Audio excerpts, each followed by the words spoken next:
શ્રી કૃષ્ણ, જય માતાજી, હર હર મહાદેવ। આજે આપણે રુદ્રાક્ષ વિશે જાણશું।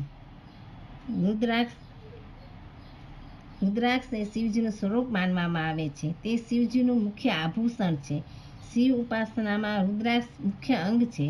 તેથી શિવ ઉપાસનામાં રુદ્રાક્ષનું મહત્વ ઘણું જ રહેલું છે।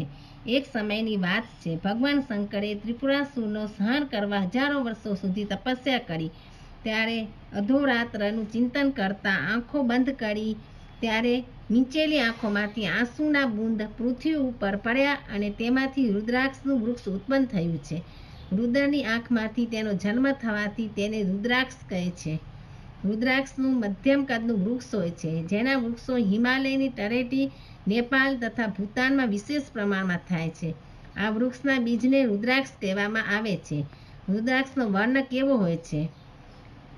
રુદ્રાક્ષનો વર્ણ: 1. સફેદ પણ રુદ્રાક્ષ આવે છે। 2. લાલ કલરના રુદ્રાક્ષ આવે છે। 3. પીળો અને શ્યામ, આમ 4 પ્રકારના રુદ્રાક્ષ આવે છે। બ્રાહ્મણો સફેદ વર્ણનો રુદ્રાક્ષ પહેરી શકે છે। ક્ષત્રિયો લાલ વર્ણનો રુદ્રાક્ષ પહેરી શકે છે।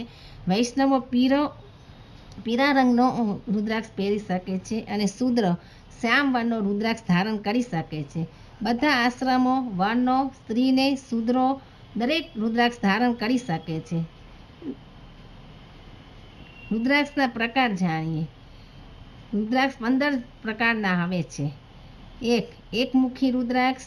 2. બેમુખી રુદ્રાક્ષ। 3. ત્રણમુખી રુદ્રાક્ષ। 4. ચારમુખી રુદ્રાક્ષ।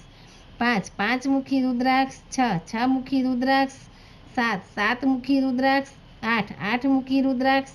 9. નવમુખી રુદ્રાક્ષ। 10. દસમુખી રુદ્રાક્ષ। 11. 11મુખી રુદ્રાક્ષ। 12. 12મુખી રુદ્રાક્ષ। 13. 13મુખી રુદ્રાક્ષ। 14. 14મુખી રુદ્રાક્ષ। 15. ગૌરીશંકર રુદ્રાક્ષ। આ હતા રુદ્રાક્ષની માહિતી। હર હર મહાદેવ। જય શ્રી કૃષ્ણ, જય માતાજી, હર હર મહાદેવ।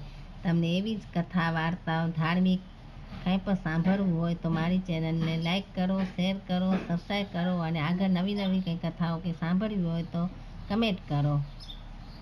હર હર મહાદેવ।